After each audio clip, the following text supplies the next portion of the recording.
श्री सच्चिदानंद सद्गुरु साईनाथ महाराज की जय।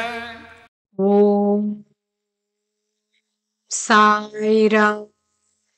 ஸ்ரீ சாயி சத் சரிதம் மராத்தியில் ஓவி நடையில் எழுதப்பட்ட மூல கிரந்தத்தின் தமிழ் மொழிபெயர்ப்பிலிருந்து 48வது அத்தியாயத்தின் தொடர்ச்சியை இப்பொழுது நாம் கேட்கலாம். ஸ்ரீ கணேஷாய நமக, ஸ்ரீ சரஸ்வத்யை நமக, ஸ்ரீ குருப்யோ நமக, ஸ்ரீ குலதேவதாயை நமக, ஸ்ரீ சீதா ராமச்சந்திராபியாம் நமக, ஸ்ரீ சத்குரு சாயிநாதாய நமக. தன் பத்தினியின் கோரிக்கை தீர்ந்தவுடன் சபட்நேக்கர் மீண்டும் பாபாவின் தரிசனத்திற்கு வந்தார். பாபா முன்போலவே சல் ஹட் என்று அவரை வரவேற்றார். என் தப்பு என்னவென்று எனக்கு ஒன்றும் புரியவில்லை. பாபா, என்னை எதற்கு இப்படி திரஸ்கரிக்கிறீர்கள்? நமஸ்கரிக்கும் பொழுது அரே சல் ஹட் என்ற அதே வார்த்தை. என் முன் வினைதான் என்ன? என் மேல் எதற்கு கோபம்? நான் பார்த்து கொண்டிருக்கும் பொழுது மற்றவர்கள் எதிரில் மிக்க மகிழ்ச்சியுடன் நடந்து கொள்வார்.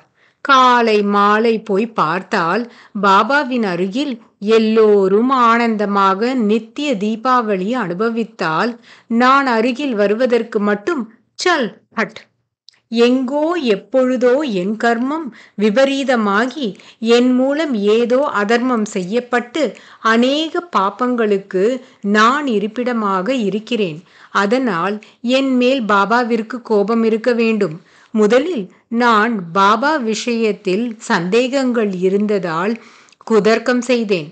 அதற்காக இவ்வித உபாயத்தினால் பாபா என்னை தம் அருகில் இழுத்து கொள்கிறார் என்று தோன்றுகிறது என்று யோசித்தான். பாபாவின் அனுகிரகம் கிடைக்கும் வரையிலும் ஷீரடியிலேயே பாபாவின் அருகில் சூஸ்திரமான மனத்துடன் இருந்துவிட வேண்டும் என்று நிச்சயித்து கொண்டார். தாபத்ரயங்களை நீக்கும் சாயி தர்ஷனத்திற்கு தவித்து மனசாந்தி கிடைக்காதவர்கள் அல்லது நிராசையுடன் ஷீரடியிலிருந்து திரும்பி புறப்பட்டு போனவர்கள் யார் உள்ளார்? அத்தினம் சபட்நேக்கர் நொந்து போனார். அன்னபானங்கள் ருசிக்கவில்லை. எங்கேயும் போக தோன்றவில்லை. படுக்கை மேல் இருந்தாலும் கண்கள் மூடிக்கொள்ளவில்லை. இப்பொழுது பாபா ஒருவரே ஆசனத்தின் மீது அமர்ந்துள்ளார். அவர் அருகில் யாரும் இல்லை. இந்த சந்தர்ப்பத்தை உபயோகித்து அவர் சரணங்களை பிடித்து கொள்ள வேண்டும் என்று நிச்சயித்து கொண்டார். அவர் நிச்சயம் பலித்தது.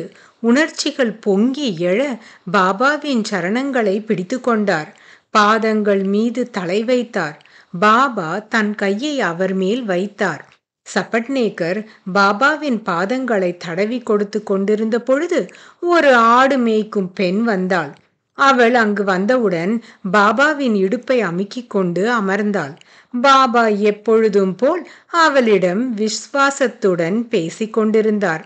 அந்த சமத்காரம் நிரம்பிய கதையை சபட்நேக்கர் ஸ்ரத்தையுடன் கேட்க ஆரம்பித்தான்.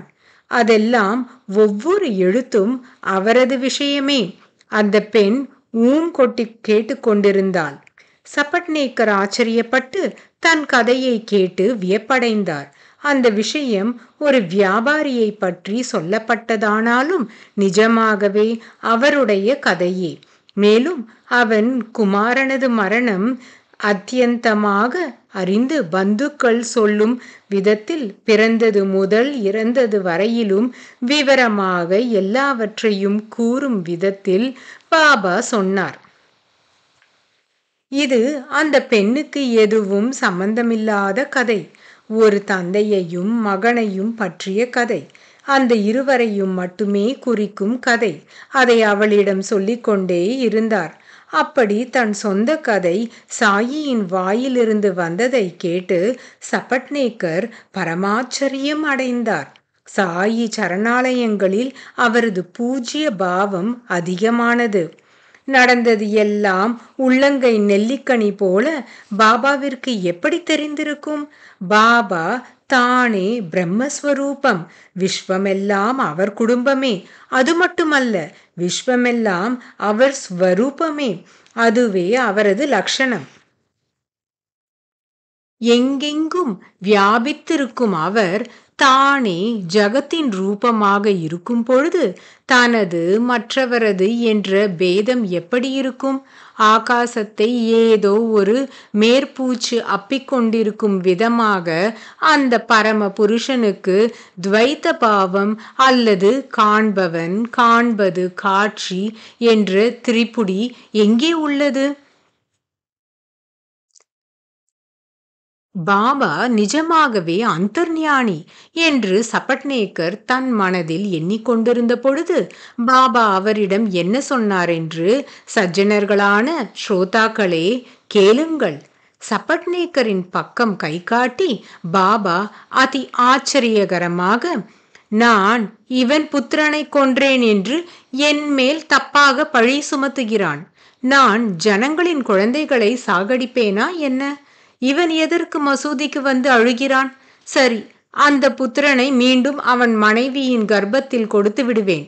ராம்தாஸ் இறந்து போன புத்திரனை ஒரு பெண்ணுக்கு கொடுத்தது போல இவன் மகனை மீண்டும் கொடுத்து விடுவேன் என்று சொன்ன அந்த வாக்குகளை கேட்டு பாபாவிடம் தன் திருஷ்டியை அர்ப்பணம் செய்து பார்த்து கொண்டே அமர்ந்திருந்தார். பாபா அவன் சிரத்தின் மேல் தன் அபய ஹஸ்தத்தை வைத்து அவனுக்கு தைரியம் கொடுத்து, இந்த பாதங்கள் அதி புராதனமானவை. இனி உங்கள் சிந்தை நீங்கி போகும். என்மேல் முழு நம்பிக்கை வை. வெகு சீக்கிரம் நீ கிருதார்த்தனாவாய் என்றார். பாபாவின் பாதங்களை தொட்டு தடவி அவர் மதுர வச்சனங்களை கேட்டு சபட்நேக்கரின் கண்களில் இருந்து கண்ணீர் சொரியும் பொழுது அவர் பாதாபி வந்தனம் செய்தார். பாதங்களை தொட்டு வணங்கினார். அவர் தன் ஆனந்த கண்ணீரால் பாபாவின் பாதங்களை அலம்பினார். பாபா மீண்டும் அவன் சிரசின் மேல் தன் கையை வைத்து, சுகமாக பிரசாந்தமாக அமர்ந்து கொள் என்றார். அதன் பிறகு சபட்நேக்கர் ஆனந்தமாக தன் இருப்பிடம் சென்றார். நைவேத்தியத்தை சித்தப்படுத்த தன் மனைவியிடம் கொடுத்து அந்த தட்டை ஆரத்தியின் பிறகு பாபாவின் முன் வைத்தார்கள்.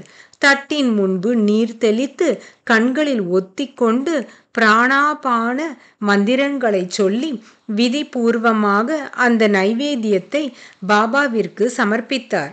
தினசரி வழக்கப்படி தம் கையினால் அந்த நைவேத்தியத்தை ஸ்வீகரித்த பொழுது சபட்நேக்கருக்கு ஆனந்தம் உண்டாயிற்று.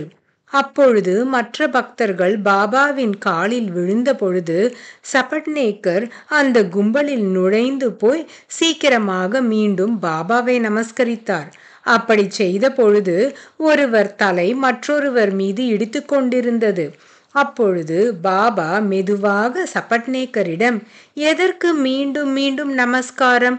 உபச்சார மரியாதைகளுடன் ஒரு முறை செய்தாலே போதும் என்றார். அன்று இரவு சாவடி உற்சவத்தில் சபட்நேக்கர் அதி உற்சாகத்துடன் தண்டத்தை பிடித்து கொண்டு ஆனந்த பரவசனாக பல்லக்கு முன்னால் புறப்பட்டார். இந்த சாவடி ஊர்வலம் பற்றி ஸ்ரோதாக்கள் ஏற்கனவே கேட்டிருக்கிறீர்கள். அதனால் மீண்டும் சொல்ல புறப்பட்டால் கிரந்தம் விஸ்தாரமாக ஆகும். அதை விட்டுவிடுகிறேன்.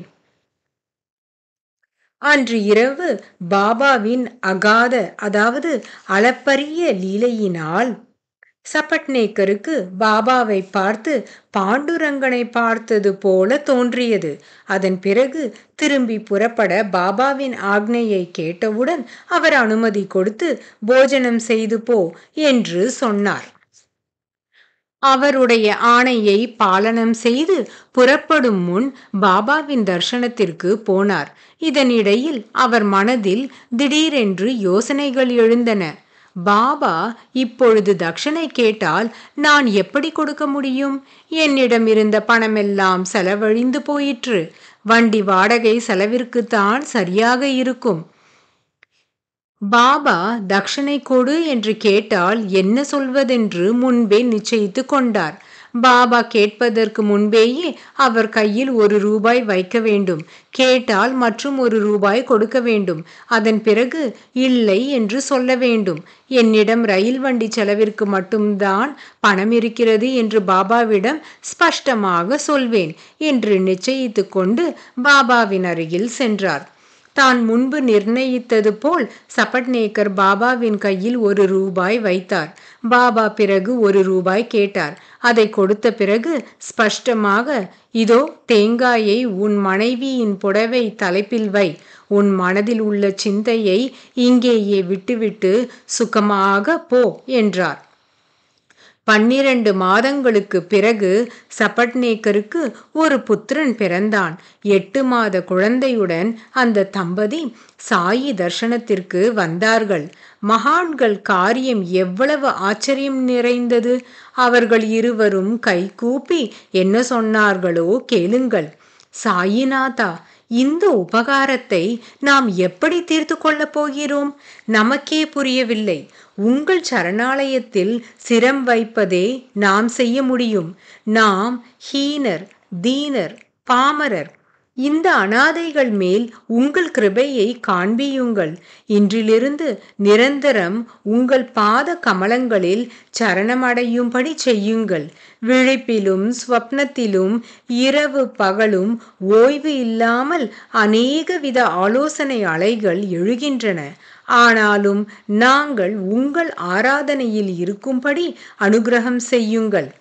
புத்திரனான முரளிதரன், பிறகு வந்த பாஸ்கரன், தினகரன் என்ற 2 மக்கள் மனைவியுடனும் சபட்நேக்கர் வந்து மகிழ்ச்சியுடன் சாயி தயாமயனுக்கு வந்தனை செய்து சஞ்சல மனத்தை திடப்படுத்தி கொண்டு தன்னிறைவு பெற்று புறப்பட்டு போனார். கதையை சுருக்கமாக சொல்லவே முதலில் நினைத்தேன். சொல்ல வைப்பது சாயிபாபா. ஆகையால் இந்த கிரந்தம் இவ்வளவு பெரிதாக ஆகிவிட்டது. அந்த சாயிநாதனை ஹேமாத் சரணடைந்து பிறகு கதை தொடர்ச்சியை ஸ்ரோதாக்களுக்கு சொல்வான். இதை விட மதுரமான கதை, அற்புதங்களில் பிரீத்தி வைத்த ஒரு பக்தன் விருப்பத்தை பாபா பதில் சொல்ல முடியாத விதத்தில் ஸ்பஷ்டமாக தீர்த்து வைத்தார். உலகோரெல்லாம் சாயி பாபாவின் குணங்களை பாடி புகழ்ந்தால் தோஷங்களை பார்ப்பவர்களுக்கு, அதாவது தனக்கு ஸ்வார்த்தத்திலாவது பரமார்த்தத்திலாவது கோரிக்கை இல்லாமல் வெறும் தோஷத்தை மட்டும் பார்க்கும் குணம் உள்ளவர்களுக்கு அவகுணம் காணப்படும். சாயி பாபா சத்புருஷராக இருந்தால், எனக்கு மனதுள் அனுபவிக்க வேண்டும் என்றால் சொந்த அனுபவம் உண்டாகும். இதை நிஜமாகவே நம்புவதில்லை என்று பரீட்சிக்க சென்றவரின் கோரிக்கை நிறைவேறிவிடுகிறது. இதுவே கதாஸ்ரவணம். ஸ்வஸ்தி ஸ்ரீ சாது சஜ்ஜனங்களால் பிரேரணை செய்யப்பட்ட பக்த ஹேமாத் பந்த் இயற்றிய ஸ்ரீ சாயி சமர்த்த சத் சரிதையில் சாசங்க பக்தானுகிரக கரணம், அதாவது சந்தேகத்துடன் அணுகிய பக்தனுக்கு செய்த அனுகிரகம் என்ற 48வது அத்தியாயம் சம்பூர்ணம். ஸ்ரீ சத்குரு சாயிநாதார்ப்பணமஸ்து. சுபம் உண்டாகட்டும். சாயி பக்தர்களே, 48வது அத்தியாயம் இத்துடன் நிறைவு பெறுகிறது. 49வது அத்தியாயத்தை நாம் அடுத்த தொடரில் கேட்கலாம். சாயியை பணிக. அனைவருக்கும் சாந்தி நிலவட்டும். ஓம் சாய்ராம். श्री सच्चिदानंद सद्गुरु साईनाथ महाराज की जय।